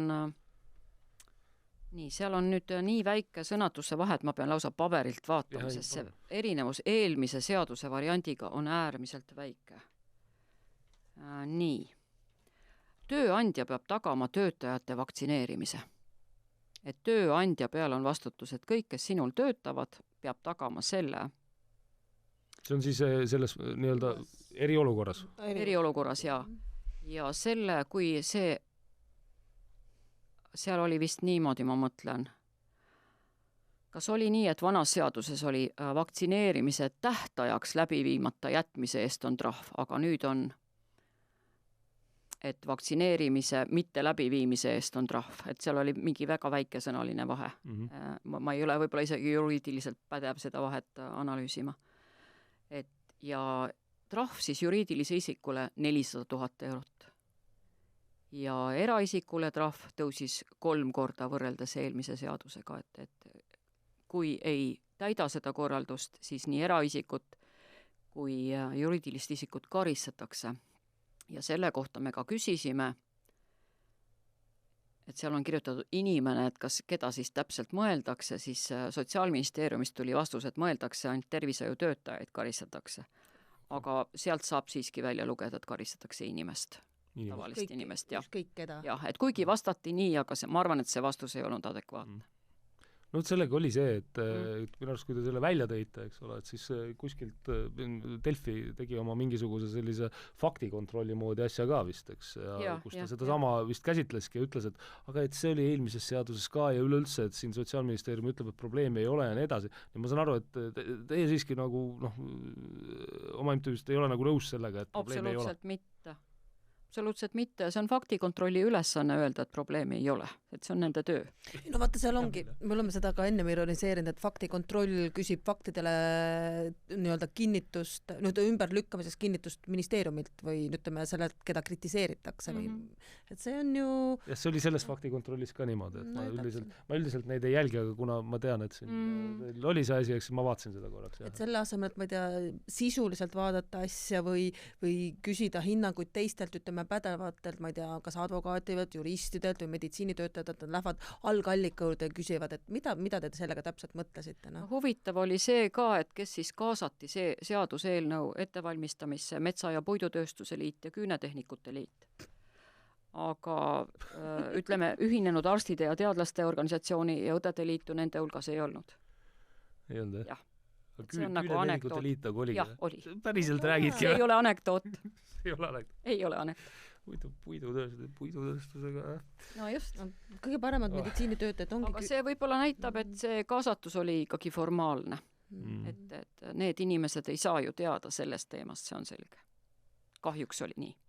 No mis seda siis tagant tõukab sellist surumist? See on sama asi, mida meditsiinivabaduse teema, millest me enne rääkisime, kus see koroonakriisis erosioon toimus, eks, ja muutus suhtumine ja analüüsitud üle ei ole saanud edasi, aga see ju näitab seda, et see sama ideoloogia elab edasi. Et me ikkagi liigume selle totalitaarsuse suunas, et piirata isikuvabadusi ja täiustada kontrolli inimeste üle. Ja kõik see jälgimine ja muudes valdkondades, see käib ka sinna juurde. Me saame teada, mida inimesed teevad ja siis me saame midagi arvata või mõelda tagajärgi nende käitumisele või midagi. Et ikkagi totalitaarsuse suunas ja võib-olla need ühiskonnad, kellest me ei ole väga lugu pidanud, et nende sarnasemaks muutume läbi nende tegevuste. No nii tundub küll, jah. Kui sa, ma ei tea, võib-olla mitte ainult tööl, vaid ma ei tea, kui sa suhted inimestega, kuidas sulle tundub, kas kellelegi läheb üldse korda see, et me liigume sinna suunas või kehitatakse õlgu mõelda, vahet pole? No mulle tundub, et üldsus on täielikus teadmatuses. Et ma ei ole küll tajunud, et keegigi midagi oleks märganud või teaks. Et meie artikkel, kui ilmus ainult digipostimehes ja see on ainult tellijatele. Et seda ka inimesed ei saa lugeda seda. Ja see ei olnud kergelt leitav, see artikkel ka mitte, et sa oleks kohe näinud, et sellest on kirjutatud. See Postimehe artikkel, ma tean, ma nägin seda, see põhimõtteliselt tegelikult oli ju ka vastuseks sellele siis niinimetatud faktikontroll. Ma üldse ei tea muidugi, miks see faktikontroll üldse teil ilmus? Mis teil seal hakkas? Te saatsite oma märgukirja selle peale tehti või? Ma arvan küll, jah. Ma arvan küll. Ei vaata, siin on vaja vaigistada või näidata näpuga, vaata, et öelda, et või rumalad. No see on juba see sildistamise teema, millest ma alguses rääkisin, et kui sa julged midagi arvata, mis nagu peavoolu arvamusega kokku ei lähe, siis ei ole vahet, miks sa nii arvad või mis on sinu arvamuse taga. Keegi hakka sind kuulama. Lihtsam on panna silt ja öelda, et see inimene on imelik või ta on eksinud või on selline uhuu. Ja see on ka sellist nagu mõistuse häält või tegelikult on nüüd asjad argumenteeritud, see ei ole lihtsalt viskan mingi teksti kokku. Need seisukohad tuginevad ikkagi teadusuuringute andmetele, mida me avaldame ja meil on ühinenud meedikud ja teadlased, et meil on väga palju doktorikraadiga inimesi, et need ei ole mitte harimatud põlluveerelt tulnud inimesed, vaid need on inimesed, kes loevad artikleid ja mina nende hulka ei kuulu, mina olen kindlasti üks vähem haritumaid seal. Aga seal on väga palju selliseid helgeid päid, kes käivad nendest artiklitest üle ja on selle materjali kõik läbi töötanud. Nad on ikkagi pühendanud palju aega sellele ka. Aga ei, see ongi instrumentaalne, eks ole, et siis saad öelda, et faktikontroll kui instrument, näed, seal oli, näed. Formaalsus jällegi, asi on tehtud ja tasutud ja tasandatud ja silutud. Kui palju sa tunned, et saab vabalt arutada nagu meedikute seas üldse sellist, seda sama NETS-igi kas või, et see enne nagu ütlesid siin, et sa ei saa aru, kuidas arstkond ei... Ma arvan, et ei saa. Ei. Sellepärast mina kuulungi sellesse organisatsiooni ja see oli väga õnnelik juhus, ma arvan, et see oli 2022, kui meil tekkis see ja kohtusime mõttekaaslastega, ma arvan, kõik võrdselt õnnelikud, sest meil on meil on vaba arutelu, meil on vabadus ükskõik mida arvata ja mida iganes ja vaidleme omavahel ka, ei ole alati omavahel ühel meelel. Aga see on väga hea tunne, kui sul on mõttevabadus olemas. Aga üldiselt ei ole sellist tunnetki enam, et võiks, kõik nagu kardavad midagi nagu ühiskonnas laiemalt. Kõik kardavad ma arvan küll, jah. Et meedik on ikkagi ka, kardab oma töökoha pärast ja niimoodi. Tal on võib-olla peretoita ja nii edasi, materiaalsed põhjused ka. Kas võibki nii olla, et avaldad oma arvamust ja sul võib tekkida mure peretoitmise pärast? No vot, see nüüd, ma isegi ei oska öelda, oleneb kindlasti organisatsioonist ja kus inimene töötab ja milline su ülemus on ja milline üldine õhkkond on, et ma ei oska seda nagu üldiselt niimoodi öelda, ma arvan, et on erinevad kindlasti, et võib-olla mõnes organisatsioonis poleks probleem seda arvamust avaldada, et vaadataks küll, et mis tal nüüd läks sisse või midagi, aga midagi ei juhtuks. Tegelikult on see ju väga kurb. Õudne ja kurb. See on päris õõvastav minu arust. Et meditsiin on tõesti siis selliseks muutunud, eks ta on kogu maailmas selliseks muutunud. Ja see on globaalne protsess, et see ei ole ainult meie väikses Eestis, aga kahju, et see on meie väikses Eestis. Sellest on ikkagi kahju. See, et see on ka mujal, see nagu ei rahusta meid. Eks seal ongi hästi palju sellist ongi ravimifirmade lobitööd taga, eks ole, miks need protsessid selliseks on muutunud, et miks teatud asju öeldakse ja teatud asju ei tohi kritiseerida, vaktsiinid on kindlasti üks neid, mida ei tohi kritiseerida, aga seda on kurb vaadata, minu küsimus on see, kuidas selle vastu seista saab? Üks inimene küsis selle peale Sotsiaalministeeriumilt, et palun vastake, et kui see uus seadus vastu võetud, milline võimalus on Eestis elada inimesel, kes ei soovi ennast vaktsineerida? Ja sellele ei tulnud vastust. No miks ei tundu võtta? Nad ju kirjutavad siin, vaktsineerimine vabatahtlikuks. Vabatahtlikkus trahviga. Jah, et kui sul on, ma ei tea, kui tihti need trahvid on. Et... No seal ei võtta, eks koroona ajal tegelikult kõige uudsemaks ja praegu võib selle üle nagu nalja teha ja tegelikult ütleb ka Sotsiaalministeerium seda, et ei ole kunagi seda isegi kaalutud mingit trahvi tegemist ja nii edasi. Ja kui ma tuletan lihtsalt meelde, kuidas ma arvan, üks suur vari oli kuskil 2021 sügisel kõigi meie nagu õlgade peal, kes vähegi nagu mõtlemisvõim olid säilitanud sellises hullumeelses olukorras. Ja kui nad veel lugesid, et Kreeka võtab seadust vastu, Austria võttiski seaduse vastu, et nüüd kes Austraalias oli päris, et Austraalia lasnud sisse ka välja kedagi. Jah, aga just nimelt see seadustamine, et Kreeka taheti, eks ole, valatus mingist vanusest, Austrias tehtigi ära see seadus, seda ei rakendatud, et sellised asjad on võimalikud, et see on selline hüsteeriline olukord ja nagu me nägime, minu arust ühiskonnad lähevad sinna nagu suhteliselt nipsust teinekord. Et ma ei tea, kas nad uuesti on võimelised, ma ei tea, äkki sa oskad öelda meil? No mina arvan, et meil kõigil on see pime pool olemas. Et mingites ekstreemsetes tingimustes meie kõik, teie ja mina ka, võime olla millekski võimelised, mida ma arvan, et ma iialgi seda ei teeks. Sest et ma ei tea, kui palju peab mulle survet avaldama, et ma taganen oma väärtustest ja põhimõtetest, on ju. Ja ma ei saa öelda, et seda hetke ei tule kunagi. Aga lihtsalt inimestel on see piir erinev. Et mõni taganeb kiiremini oma väärtustest ja teine hoiab nendest kauem kinni. Ja võib-olla ma arvan, et see ongi oluline sellistel pimeduse aegadel, kui nii võib öelda. Oma väärtustest kinni hoida, see on nagu minu arust nagu päästerõngas vee peal, et kui sa ei ole kindel, kas sa vee peal püsid, siis sa hoiad sealt kinni. Ja kui siin sai veel vaata räägitud, et tegemist on globaalse protsessiga, siis Eestil on väga hea teha selliseid, ma ei tea, reegleid, seaduse, ettekirjutusi, sest kuhu meil minna on lõpuks. Kõik teevad neid asju. Me oleme väike riik ja teeme teiste moodi. Ja no täpselt, ega see ei tule ju tühja koha pealt. Meil on ikkagi eeskujud ju. On küll, jah. Võtta, ega ei teagi, see on selline kurb tõdemus võib-olla, aga äkki on mõni selline, ma ei tea, helgem noot, millega lõpetada. Et ikkagi see, et mis see väljapääs nüüd olukorrast meil on? Nagu ma ütlesin, kuulamine, see on esimene samm, et kuulata lihtsalt kedagi, kes arvab sinust erinevalt. Ja teiseks, taluda seda tunnet, mis siis tekib, kui sa kuuled midagi, mis sulle väga ei meeldi, on ju. 3. samm, siis rääkida temaga, arutlege, vaielge. Ja kui hästi läheb, võib-olla see vaidlus muutub konstruktiivseks dialoogiks, et te saate tõesti rääkida ja siis sünnib koostöö. Et te hakkate üksteist toetama ja ühel tuleb parem idee kui teisel ja saate koos sellest olukorrast läbi. Ja siis on kõik lõpuks õnnelikud ja rahul, et on hea tulemus ja keegi enam vastu ei tööta. Polegi vaja midagi. Sundida ega karistada ei ole vaja. Jah, soovitame seda Riigikogule, kes hakkab seda NETS-i arutama, et lõikame selle välja, saadame selle neile, et teinekord on seal ju tunne ka, me ikka vaatame Riigikogu istungil mõnikord, et ma arvan, et mõnigi inimene vaatab, siis on ju selline tunne, et no seal enam ei taha keegi midagi arutada. Kõik räägivad oma mingi jutu ära, jutupunkt on tehtud, kõik vastust ka ei kuula. Kui need kohal on. Kui need kohal üldse on. Täpselt.